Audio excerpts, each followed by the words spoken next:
Bueno, muy buenas tardes para todos, a las personas que se vienen conectando con nosotros. Vamos a darles unos minutos para que se sigan conectando y mientras tanto les voy contando que esta es una actividad que hace parte del ciclo de charlas gratuitas ofrecidas por la Dirección de Educación Continua en conjunto con diferentes facultades de la universidad.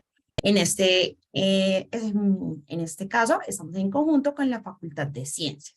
El día de hoy vamos a hablar de qué son los semiconductores y por qué son tan importantes. Con este espacio buscamos ofrecerles nuevas alternativas para que continúen aprendiendo en cualquier momento de su vida. Bueno, y antes de iniciar, queremos contarles que tendremos un espacio para responder sus preguntas, así que los invitamos a enviar sus inquietudes escribiendo en Zoom en el espacio de preguntas y respuestas. Si tal vez nos están acompañando por Facebook Live, los invitamos a que nos escriban en el espacio de comentarios. Les recordamos que este evento está siendo grabado. Por lo tanto, les enviaremos un enlace para que puedan volver a verlo. Bueno, y a propósito de esta clase abierta, queremos contarles que tenemos un curso sobre esta temática, que es el curso Física para Líderes y Futuros Presidentes. Este curso tiene unas tarifas especiales por pronto pago, así que pues a través de chat les estaremos enviando el link para que pues visiten la página del curso, conozcan más información y más detalles sobre este curso que estamos promocionando. Además, en este momento tenemos algunos asesores disponibles por si desean conocer más información del curso que estamos ofreciendo y pues se puedan inscribir. Bueno, y sin más preámbulo, el día de hoy los dejo con nuestro panelista del día de hoy, Diego y Jenny. Muy buenas tardes y sean bienvenidos. Buenas tardes, muchas gracias por la introducción. Primero, pues, quisiera presentarme. Mi nombre es Diego Ferney Rojas Gamboa, soy doctor en Ciencias Físicas de la Universidad de los Andes. Junto a la profesora Jenny Hernández, vamos a liderar el curso Física para Líderes y Futuros Presidentes. Y el día de hoy, pues, la idea es hablarles o darles una abrebocas de lo que será este curso. Entonces, pues, la temática es una temática de actualidad, son los semiconductores, y pues vamos a discutir aspectos de su desarrollo, así como también por qué son tan importantes. Vamos a responder a esa pregunta de por qué hay tantos países que lo consideran fundamentales dentro de sus políticas. Entonces, sin más preámbulo, quisiera presentar a la profesora Jenny Hernández, quien actualmente es profesora del Departamento de Física de la Universidad de los Andes, es vicedecana de la Facultad de Ciencias.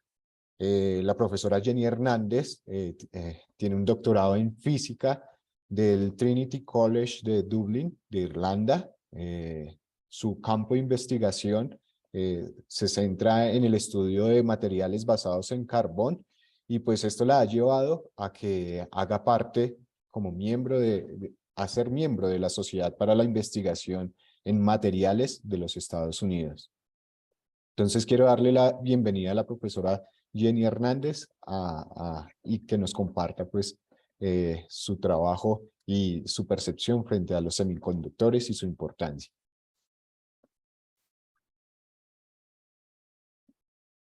Bueno, buenas tardes a todos. Muchas gracias, Diego, por la invitación. De pronto les cuento un poco como la idea de por qué decidimos lanzar este curso. Este curso es, fue inspirado en los Estados Unidos, en la Universidad de Berkeley. Tiene muchas personas que toman el curso en la Universidad de Berkeley al año, y más o menos 500 personas, y pues para nosotros es como importante, y lo vemos cada vez más, que los líderes y los presidentes sepan cosas básicas de física. Digamos, en este momento hay cambios tecnológicos que son muy rápidos, y pues no, digamos, es importante para un líder saber cosas básicas de física. En el curso, ustedes ya lo verán en la información, vamos a hablar de muchas cosas. Esto que vamos a hablar hoy es una de las cosas que vamos a hablar durante el curso. Pues, ¿por qué elegimos este tema? Porque, como dice Diego, los semiconductores están en las noticias. Y para nosotros como científicos es natural hablar de semiconductores. Pero uno habla con personas que no son científicas y uno dice, no, es que la crisis de los semiconductores está gravísima. Y me pasó con una amiga muy querida y me preguntó, Jenny, ¿qué es un semiconductor? Entonces, por más, digamos, que los ingenieros y los físicos lo aprendemos en la mitad de nuestras carreras, es algo que es importante para todos saber qué es un semiconductor y por qué son tan importantes. Entonces, pues vamos a hacer una pequeña presentación y después entonces lo que vamos a hacer es discutir sus preguntas y comentarios que están en la sección de preguntas y comentarios. Y pues vamos a discutir un poquito los temas de actualidad. Bien, entonces, pues los materiales semiconductores, digamos, en este momento juegan un papel crucial en los computadores, pero no solo en los computadores, sino también en nuestros celulares, en nuestros relojes, en el Alexa, en todo lo que usamos en nuestra casa. Y pues eso empezó hace muchos años cuando los primeros computadores fueron diseñados entonces a través de sistemas de tarjetas con huequitos para algo tan crucial como decodificar los mensajes que mandaban los nazis. Entonces, la máquina de Turing entonces logró decodificar la máquina Enigma y pues eso, digamos, era un sistema de huecos en tarjetas y digamos, así fue, digamos, que inició la computación. Después, entonces, se desarrollaron, entonces, la computación basada en materiales. Entonces, pues, digamos, un átomo lo podemos ver como un núcleo que tiene protones y neutrones y niveles, digamos, electrónicos alrededor. Entonces, digamos, como bandas, como niveles donde yo organizo los electrones. Y pues entonces cada átomo tiene un nivel de organización de electrones diferente y eso es lo que nos ayuda a construir la tabla periódica y pues a construir los materiales. Por ejemplo, la sal de mesa, el cloruro de sodio, entonces tiene, digamos, una organización que en un cristal se ve así. Entonces están los cloros y los sodios y entonces cuando esos cloros y esos sodios se unen, se organizan de esta forma, pues estos niveles de energía empiezan a sobrelaparse. Y cuando empiezan a sobrelaparse, generan lo que nosotros llamamos bandas de energía. Entonces aquí, digamos, en esta distancia de R0, aquí es donde pueden vivir los electrones, en esta distancia de R0. Vamos, las bandas son amplias, pero aquí es donde pueden vivir los electrones. Entonces fíjense que pueden vivir en este nivel de acá o en este de aquí un poquito más ancho y en este de aquí un poquito más ancho. Entonces, eso, yo traigo átomos, los uno, formo un cristal, los niveles de energía de los átomos se unen entre sí y me crean unas bandas de energía donde los electrones pueden vivir. Ese espacio donde los electrones pueden vivir es muy importante. Pueden vivir muy importante. Entonces, y los electrones pueden subir entre bandas. Entonces, esas bandas que yo formé aquí, yo puedo subir, por ejemplo, un electrón de esta banda. Voy a poner mi cursor, a ver si puedo poner mi cursor.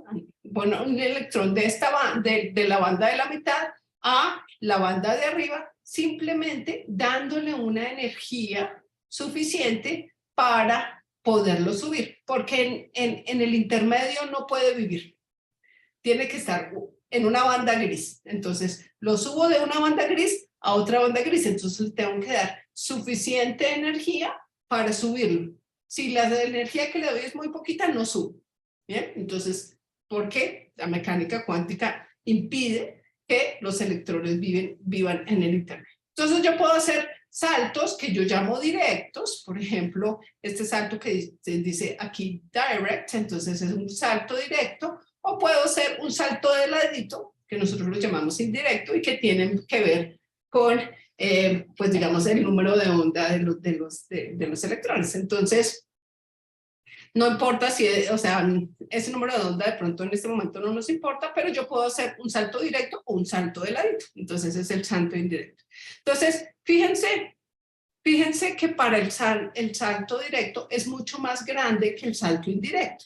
Y entonces ese tamaño de los saltos no nos permite entonces tener diferentes clases de semiconductores. Entonces, fíjense, yo tengo mi espectro electromagnético. Entonces, aquí está en este arco iris que ustedes ven acá, es el espectro electromagnético de luz visible. Entonces, acuérdense, la luz blanca está compuesta de luz visible de todos los colores, o sea, rojo, amarillo, verde, azul, violeta. Bien, entonces, ese es el espectro visible. Y el espectro visible, entonces, fíjense, aquí el violeta está entre 2.75 electronvoltios a 3.27. El azul está entre 2.50 electronvoltios y 2.75 electronvoltios. El verde en este rango y así sucesivamente. Entonces, diferentes semiconductores tienen diferentes tamaños de salto. O sea, yo puedo, para algunos semiconductores tengo que dar un salto muy grande. Y ya si el salto es demasiado grande, pues ya no es semiconductor, sino es un material aislante. Entonces, los semiconductores son esos materiales donde los saltos no son tan grandes y los saltos pueden estar entonces dentro del nivel del espectro electromagnético de la luz visible. Entonces, aquí tengo mi espectro electromagnético. Entonces, por ejemplo, si el E sub G es el gap, entonces es esa brecha de energía que hay entre banda y banda, el E sub G es mayor a 3.2 electronvoltios, es transparente a la luz visible. Entonces, ¿qué significa que es transparente a la luz visible? Pues que no le hace ni cosquillas, o sea, llega la luz visible al material y como el salto es demasiado grande, pues no, los electrones no pueden subir y pues no le hacen ni cosquillas, entonces el material es transparente a la luz visible. Para otros semiconductores, como el sulfuro de cadmio, tiene una brecha de energía de alrededor de 2.6 electronvoltios, pues absorbe el violeta. Entonces, fíjense que este 2.6 electronvoltios, entonces está entre el violeta y el azul, está acá, entonces absorbe todo esto, pero deja pasar el rojo y el verde, entonces se ve como rojizo. Entonces el sulfuro de cadmio entonces se ve así por la forma en que absorbe energía. Bien, entonces yo tengo, digamos, esos semiconductores con esas bandas. Que yo puedo generar cambios con luz. Sí, puedo generar cambios con luz, pero también puedo generar cambios entonces con un voltaje, y eso es como lo hacemos en los transistores. Bien, entonces este es un resumen de lo que les acabo de decir. Entonces yo tengo mis materiales que tienen su banda de valencia, aquí entonces está en inglés la banda de valencia, la gráfica de la mitad, y la banda de conducción. Entonces, para yo tener una corriente eléctrica, yo poder mover electrones, debo saltar este gap chiquito. Debo saltar ese gap chiquito. Subo un electrón de la banda de valencia a la banda de conducción y salto ese gap. Si yo les dije, el gap es demasiado grande, entonces lo que pasa es que no lo puedo hacer, es más difícil subir electrones, entonces es un material aislante como el diamante. El diamante es un material aislante. Y si yo tengo, por ejemplo, electrones de sobra, electrones en la banda de conducción, entonces tengo un metal y puedo conducir corriente o mover electrones muy fácil. Y pues los metales son el oro, la plata, el cobre, esos son los metales. Yo puedo conducir corriente muy fácil. Entonces los cables que hay en nuestra casa entonces están llenos de cables de cobre, porque con el cobre yo puedo transmitir corriente muy fácil. Son metales. Bien. Semiconductores clásicos. ¿Y por qué clásicos? Porque yo puedo hacer materiales semiconductores, por ejemplo, con moléculas orgánicas. Pero los semiconductores clásicos que están en nuestros celulares, entonces son estos: el silicio, el germanio, el galio, el arsénico, el selenio, el telurio, el cadmio, el zinc. Todos estos que están en amarillo oscuro son los semiconductores clásicos, y con eso entonces yo desarrollo toda la electrónica. Entonces desarrollo la electrónica con esos materiales. Por ejemplo, a veces utilizo el galio y el arseniuro un poquito, entonces los mezclo, y porque me parece interesante el gap de energía del arseniuro de galio, y eso también entonces se hace en electrónica. Bien, ¿qué pasa cuando yo subo un electrón de la banda de valencia a la banda de conducción? Pues ese electrón crea una falta de electrón, y esa falta de electrón entonces yo la llamo un hueco, y eso entonces lo veremos ahorita cuando hablemos de paneles solares. Entonces subo un electrón, quedo abajo con un hueco, y entonces ese par electrón-hueco son muy interesantes para la física y para las aplicaciones en paneles fotovoltaicos. Entonces, eso, entonces yo tengo que subir, fíjense, tengo que subir un electrón a la banda de valencia para poderlo mover, para tener una corriente. Entonces es como cuando yo tengo una válvula. Entonces cuando tengo una válvula, entonces yo la abro y la cierro, y digamos dándole un voltaje suficiente o luz suficiente para subir el electrón,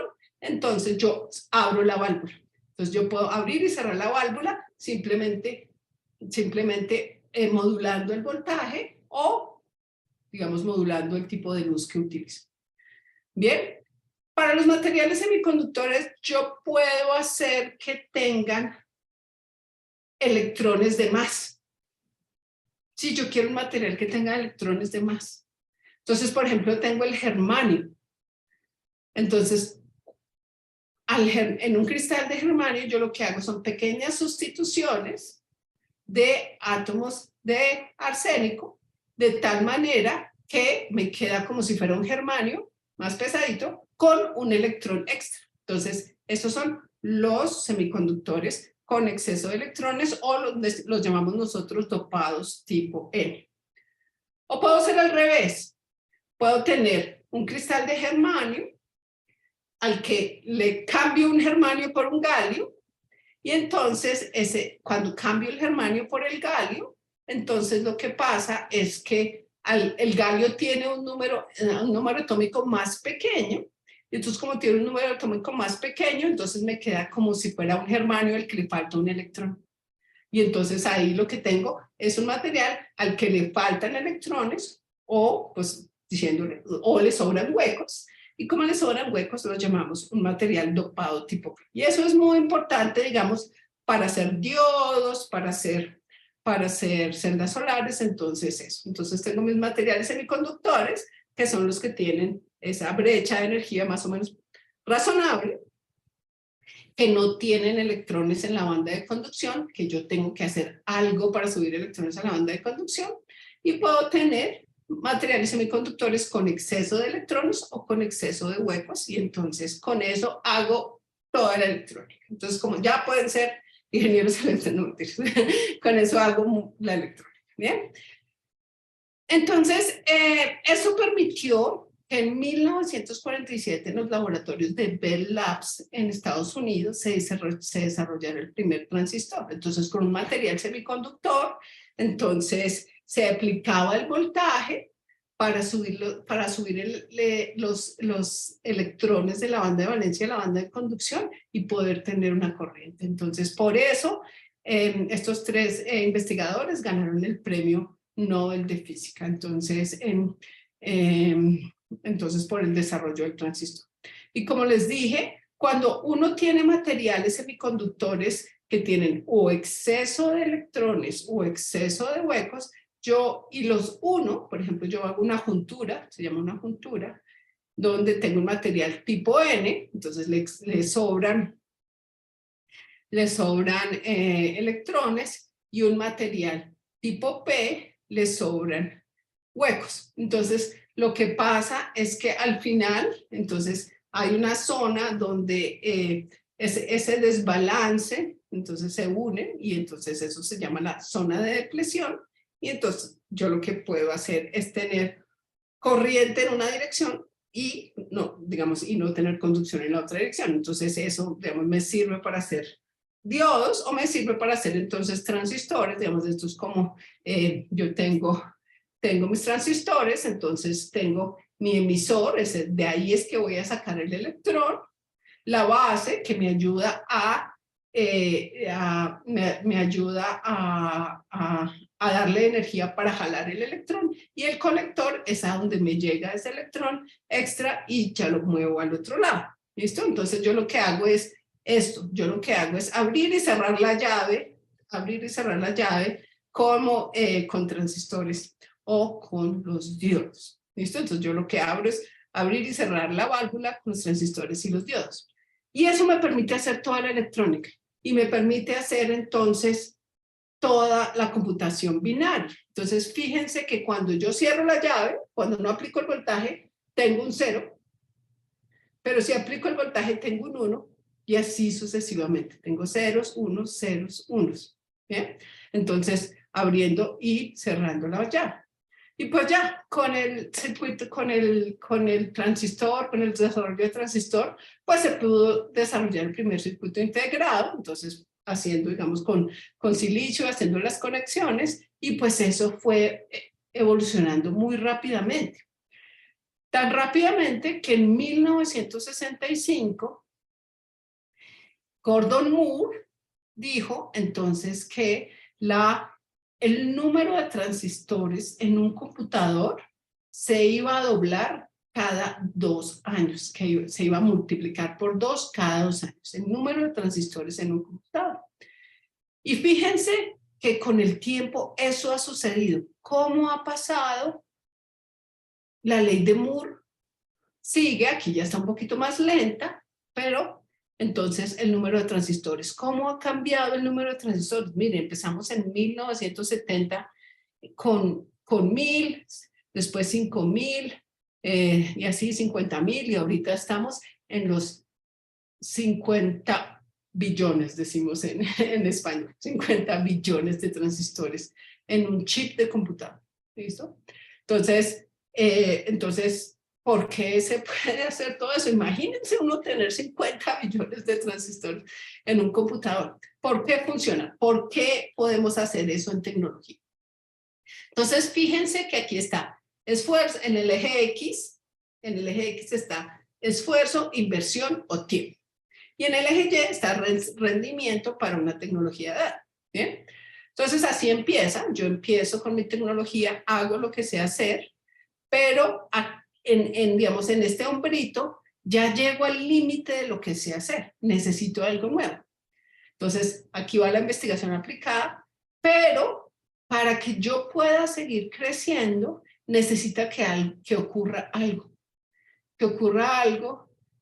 Entonces, primera tecnología, segunda tecnología, tercera tecnología, que ustedes dirán, pero es magia. ¿Qué pasó ahí?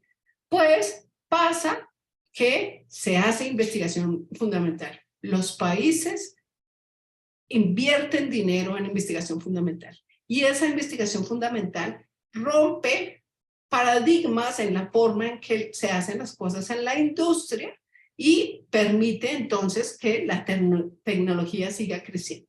¿Listo?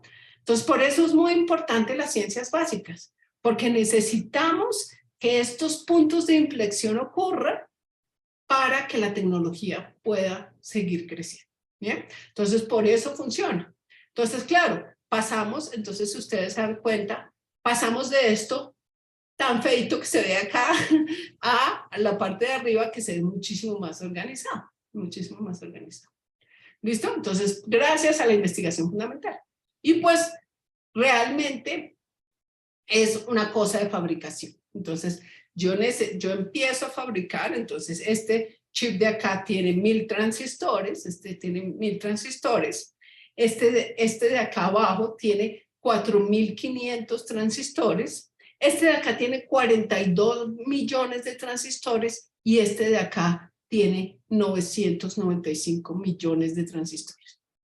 Esto es lo que está en sus computadores. Esto es lo que está en sus celulares. Millones y millones de transistores. Bien. Y pues lo que hace es la fabricación. Yo antes lo podía hacer más grande, pero para que me cupieran más los tuve que hacer más pequeños y los estoy haciendo más pequeños y los estoy haciendo más pequeños y ya estoy en el límite nanométrico en la construcción de chips de computador y de celular y de reloj y de Alexa. Bueno, ustedes digan, imagínense lo que ustedes quieren. Bien, entonces eso, pues para recordar, estábamos en el espectro visible. El espectro visible yo se los mostré en términos de energía en electronvoltios. Esa unidad de electronvoltios es una unidad de energía. Pero esa unidad de energía yo también la puedo tener en una unidad de longitud. Entonces, fíjense que incluso para la luz visible, nosotros podemos utilizar un microscopio óptico porque alumbramos con luz visible, un microscopio de bacteriólogo, de biólogo, la luz visible tiene una longitud de onda de 400 a 700 nanómetros. Entonces yo puedo ver cosas de más o menos de 400 a 700 nanómetros. Más o menos, bueno, un poquito, hay como un límite, pero... Sin embargo, un poquito más arriba, con el ojo pelado puedo ver décimas de micrómetro. Con el microscopio puedo ver cosas, digamos, más grandes, más pequeñas, digo más pequeñas. Y para que las cosas sean más pequeñas, entonces yo necesito entonces utilizar otro tipo de luz. No puedo hacerlo con luz visible, tengo que hacer con otro tipo de luz. Y pues nosotros lo que hacemos es utilizar electrones para iluminar y poder ver a escalas muchísimo más pequeñas. Lo que hacemos es acelerar electrones y con eso podemos ver a escalas muchísimo más pequeñas. Entonces, ¿de por qué son tan importantes los semiconductores? Bueno, ustedes ya ven que realmente son importantes porque están en todo lado, están en toda nuestra vida diaria, nuestros computadores, algo que no soltamos ni para ir al baño, el celular, o sea, está en todo lado. Y hay una competencia grandísima. Entonces, fíjense en 2022, esto es Taiwan Semiconductors. Entonces, importante, la empresa más grande que hacía, bueno, chips de computador, bueno, todavía creo, de chips de computadores en el mundo es Taiwan Semiconductors. Y entonces ustedes leen el periódico, ustedes como líderes, como futuros presidentes, leen el periódico. Tensiones en Taiwán, bla, bla, bla. Las tensiones son por esto. Las tensiones son por Taiwan Semiconductors.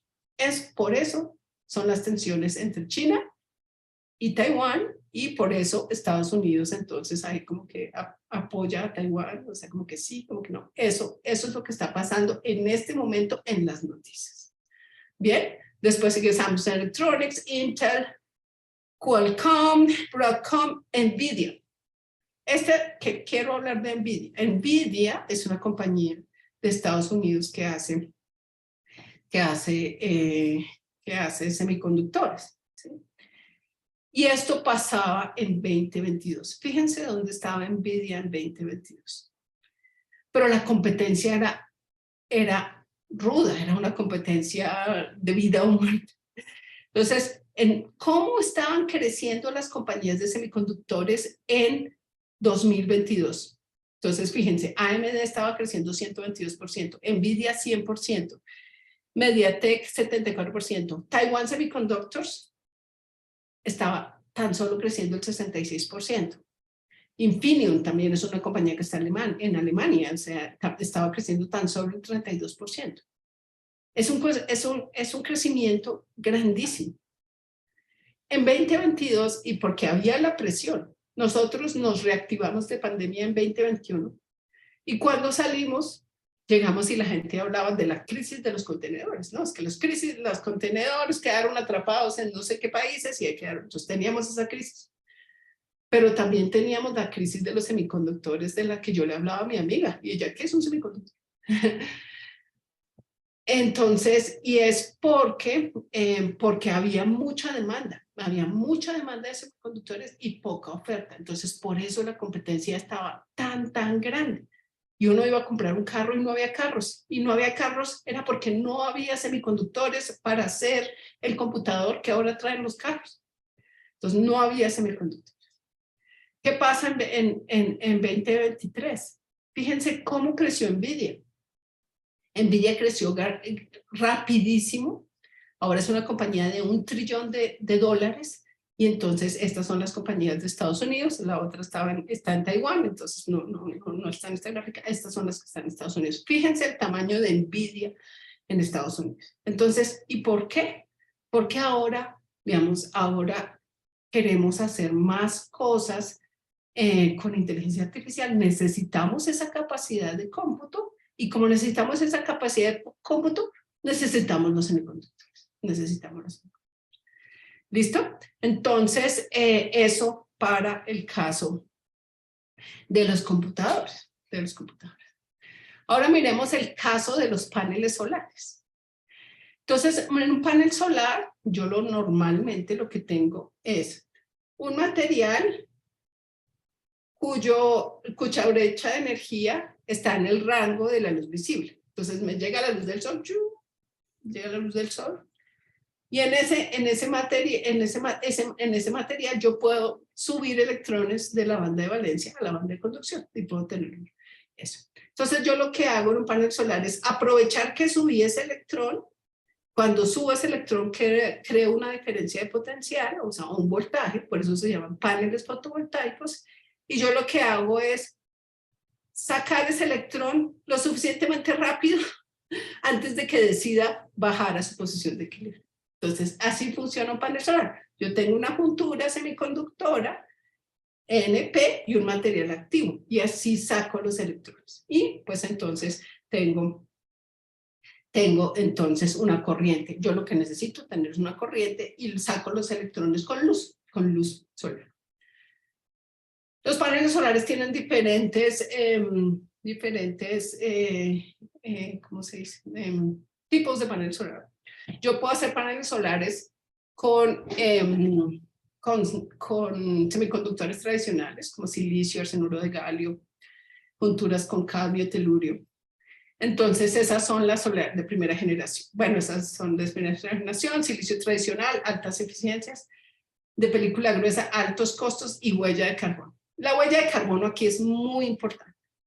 Un panel solar como este de la derecha, para hacerlo, yo tengo que hacer el silicio muy ordenadito, Entonces, súper cristalino. Tengo que hacerlo muy ordenadito. Y para que sea muy ordenado, yo lo tengo que calentar a 1000 grados centígrados. Cuando lo caliento a 1000 grados centígrados es con qué tipo de energía usted calentó eso a 1000 grados centígrados. Yo puedo, o sea, si utilizo quemo carbón para calentar eso a 1000 grados centígrados, pues mi panel solar trae una huella de carbono grande. Y a veces, a pesar de que el panel solar dure 20 años, pues, o sea, el costo ambiental con respecto a su huella de carbono está ahí como cerquita. ¿Bien? Entonces, depende. Entonces, es muy importante. Si ustedes quieren comprar un panel solar, y lo compran de un país que su canasta energética tiene una alta huella de carbono, pues no les sirve si realmente lo que quieren es ayudar al planeta. Entonces tienen que comprarlo de un país donde utilizan energía limpia para producirlos. O sea, ya sea eólica, ya sea nuclear, entonces energía limpia. ¿Bien? Que en este momento, por ejemplo, en Alemania es complicado porque allá ya apagaron las plantas de energía nuclear, entonces están quemando mucho carbón. Los paneles solares de segunda generación, entonces, están hechos con materiales un poco abundantes como el arsenuro de galio, son de película delgada, eficiencias altas del 29%, son más económicas, pero son inviables a gran escala. Entonces, los paneles solares de arriba, los de silicio, son más viables si yo me aseguro de que utilizo energía limpia para hacerlos. Los de tercera generación, entonces, son ensambles nanoestructurados, híbridos orgánicos, celdas sensibilizadas con colorantes o celdas de perovskita, y pues así ha evolucionado el desarrollo de la energía solar. Entonces, fíjense, en el eje Y está la eficiencia. Yo puedo tener eficiencias hasta el 48%. Estos son los paneles solares que yo mando al espacio. O eficiencias del mundo real del 25%. Entonces, esto en paneles de silicio. O energía, digamos, eficiencias un poquito más bajitas, pero que, por ejemplo, hace que los paneles sean flexibles, entonces de pronto y son más livianos, entonces de pronto también es interesante. Entonces, ¿qué pasaba con la energía solar? Esto era lo que estaba pasando en la energía solar. La gente se dio cuenta que empezó a bajar el costo de los paneles solares, porque había más demanda. Pero realmente no se dieron cuenta de que el costo de los paneles solares estaba bajando muy, muy rápido, exponencialmente rápido.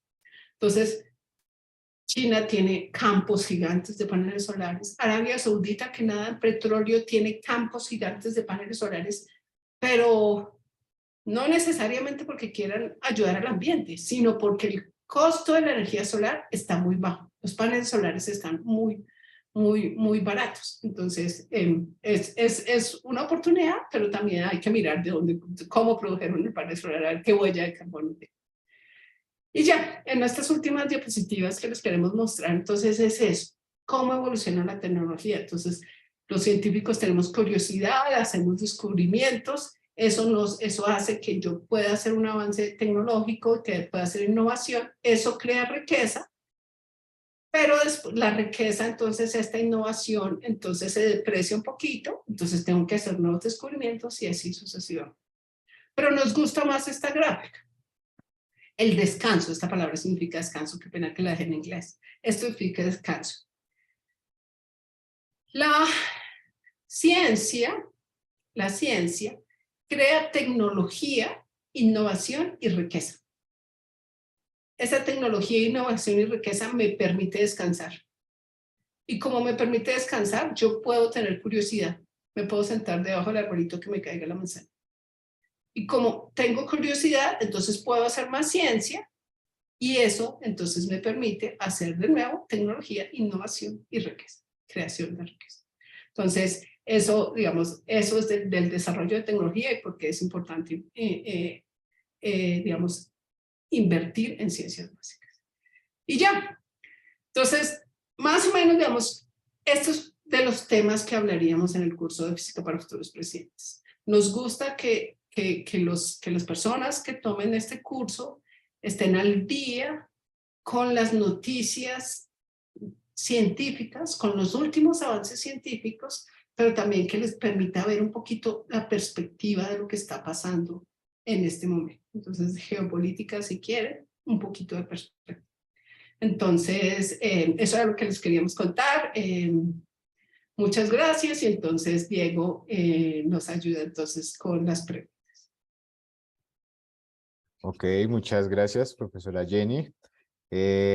Pues para hacer como una recapitulación, intentar hacer una recapitulación de todo lo que se ha hablado aquí en estos 40 minutos, pues primero, con lo que se tienen que ir es con esa idea de que los semiconductores al final son esos materiales en los cuales pues estamos muy cerca de que sean conductores, están como en intermedio entre lo aislante y lo conductor, pero yo puedo convertir ese material en un instrumento electrónico que conduzca electricidad a través de aplicación de, por ejemplo, una diferencia de potencial, de entregar energía a ese material. Entonces, miren que esta explicación tan simple da lugar a grandes desarrollos y también a grandes problemáticas también entre naciones, porque a partir de esto, a partir de desarrollo de tecnología y a partir de desarrollo de ciencia, pues se empiezan a generar dependencias. Y yo quiero que nos traslademos en el tiempo, en este caso, 3 años hacia atrás, cuando iniciaba la pandemia, y pues muchos de nosotros teníamos la posibilidad de de trabajar desde nuestra casa. Sin embargo, pues no dimensionábamos, como lo decía la profesora Jenny, que al otro lado del mundo estaban pasando cosas que iban a tener una incidencia poco tiempo después, y esta incidencia entonces nosotros podemos ver que es que si se cerraban las fábricas y las personas tenían que estar en las casas, pues ya no habrían trabajadores en, por ejemplo, TSMC, la empresa taiwanesa, la mayor productora de semiconductores del mundo, y al final pues eso daba como resultado entonces que si no habían semiconductores, pues no se iban a poder desarrollar microchips, y eso al final entonces llevó a que hubiese esa escasez de microchips que produjo al final un aumento entonces también en el costo, en el precio de los carros, porque entonces habían menos microchips, Sí. se podían producir menos carros, y entonces los que habían pues subían de precio. Entonces vemos aquí que es una interacción entre todo, todo está relacionado de desarrollar ciencia, desarrollar tecnología, está relacionado también la generación de empleos, el garantizar que las personas puedan tener pues un trabajo, que puedan desempeñar ese trabajo, y pues también al final nosotros que estamos casi que al final de esa cadena de producción siendo consumidores, entonces nos estamos viendo afectados de él. Quería también poner otro ejemplo de cierre antes de entrar en algunas preguntas que han hecho, y es la ley de semiconductores que se aprueba en Estados Unidos, en la cual se busca financiar proyectos en los cuales pues la investigación se centre en el estudio de estos materiales.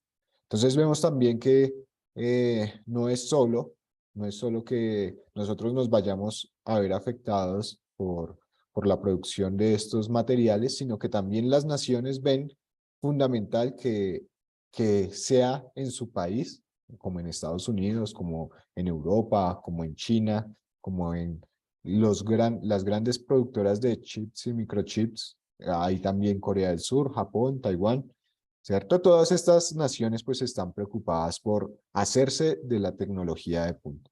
Entonces, para empezar, como con la discusión un poco también en torno a las noticias y a, y a lo que algunas personas pues también mencionan como inquietudes. Entonces, primero quisiéramos preguntarle a la profesora Jenny. Ella mencionaba que pues tenemos como unos materiales, unos semiconductores intrínsecos, también tenemos unos Extrínseco, sí. extrínsecos, sí, perdón. Y entonces, pues, ¿cómo sería ese proceso de encontrar un nuevo semiconductor? De alguna manera, ¿cómo es cómo uno podría identificar un semiconductor? Ya sabemos que los intrínsecos están, pero para encontrar un nuevo semiconductor extrínseco o uno orgánico como los que mencionabas. Claro, digamos, cuando uno trabaja en desarrollo de nuevos materiales y hace la caracterización, entonces, si uno hace una caracterización de cómo funciona el material a diferentes temperaturas, entonces se da cuenta si el material es semiconductor o metálico. Entonces, a medida que el material es semiconductor está, digamos, a una temperatura mayor, pues la conducción es mayor, y entonces ahí uno puede, digamos, hacer medidas de transporte eléctrico en función de la temperatura, y eso le permite identificar si el material es semiconductor o metálico. Entonces, también, digamos, cómo absorbe la luz. Uno puede hacer medidas de absorción de luz, y pues esas medidas de absorción de luz, la forma en que absorbe la luz, entonces también le da como idea de si el material es semiconductor o metálico, o aislante también, ¿no? Esa es la otra opción. Bueno, muchas gracias.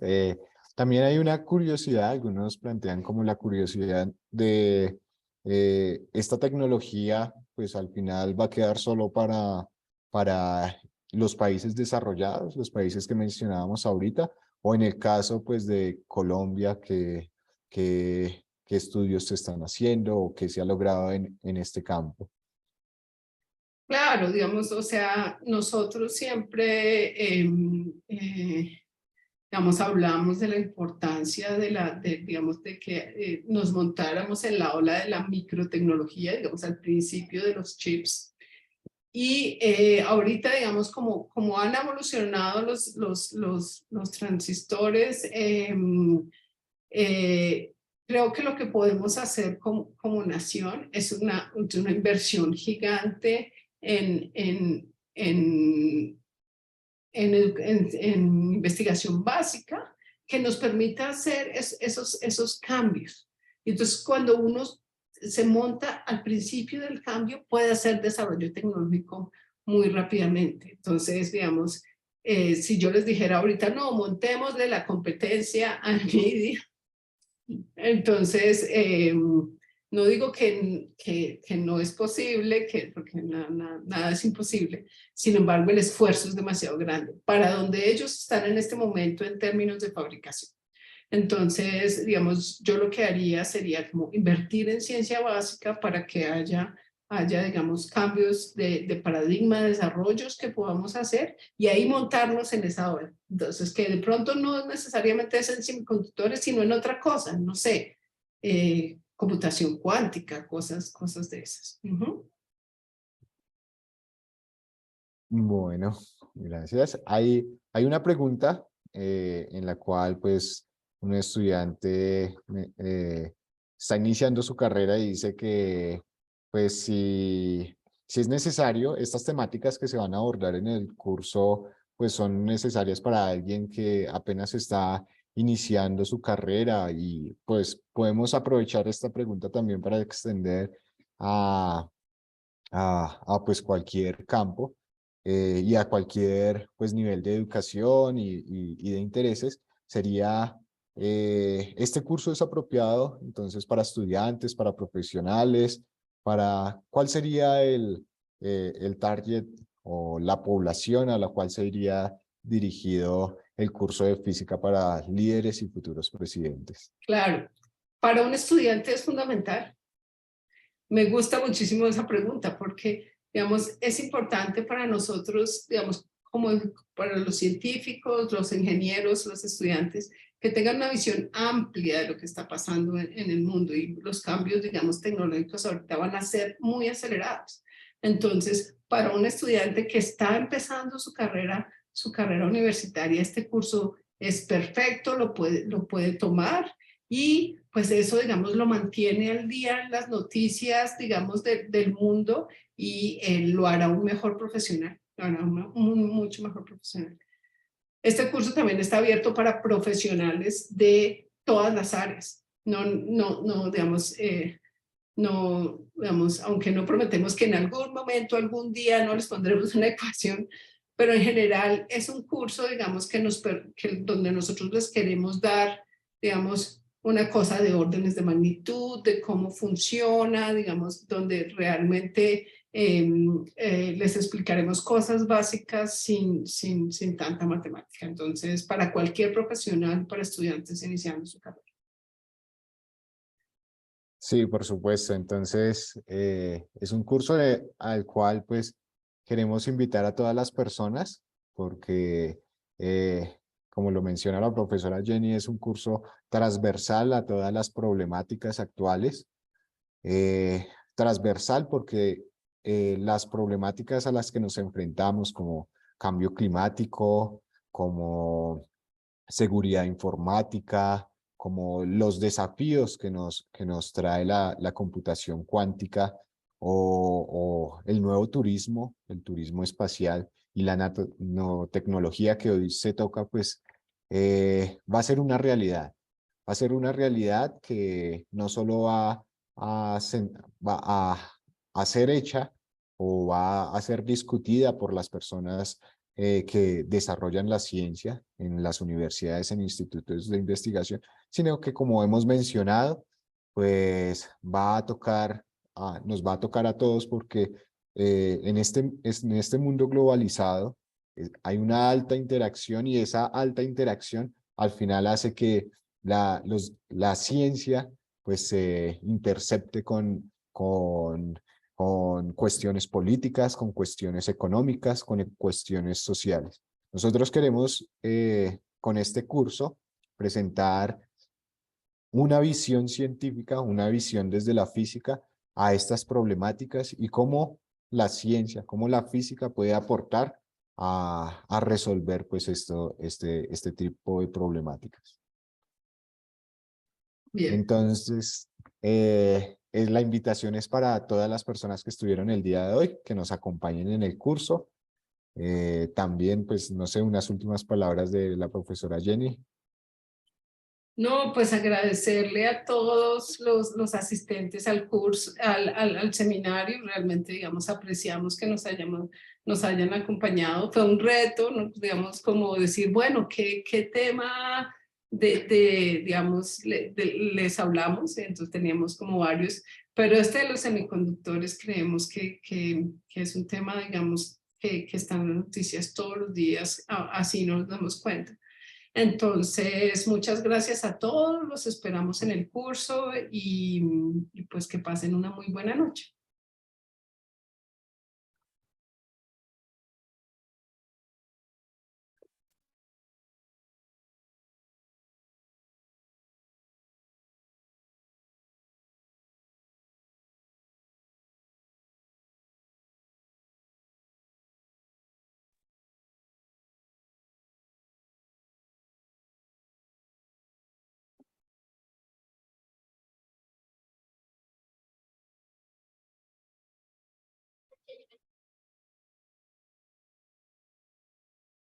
Bueno, entonces, si quieren, vamos dando cierre a la sesión del día de hoy.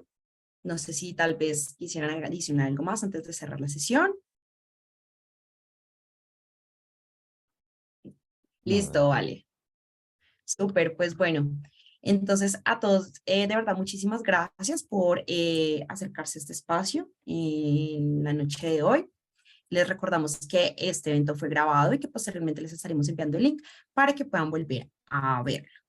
Adicionalmente, a través de chat les compartimos el link el link del curso, de la página del curso, y les compartimos un link también para que puedan dejarnos sus datos si se quieren inscribir, y un asesor les pueda contactar lo más pronto posible. De nuevo a todos, muchísimas gracias por el espacio de hoy, gracias a la Facultad de Ciencias, quien fue la encargada de habilitarnos este espacio. En esta página que les voy a compartir a continuación, también van a poder ver las próximas actividades disponibles, las actividades gratuitas que tenemos para el mes de mayo. Los invitamos a que también visiten esta página y pues se agenden con nosotros en los contenidos digitales que estamos liderando a través de la Facultad de Educación Continua. Y bueno, pues como les decía, en esta página también podrán conocer todos los contenidos digitales. De nuevo, muchas gracias a todos por su participación. Gracias a los asistentes que nos acompañaron en nuestro Facebook Live. Esperamos que esta actividad haya sido provechosa para cada uno de ustedes y que nos sigan acompañando en el resto de actividades programadas. Que tengan una muy feliz noche y nos vemos en la próxima. Que estén muy bien.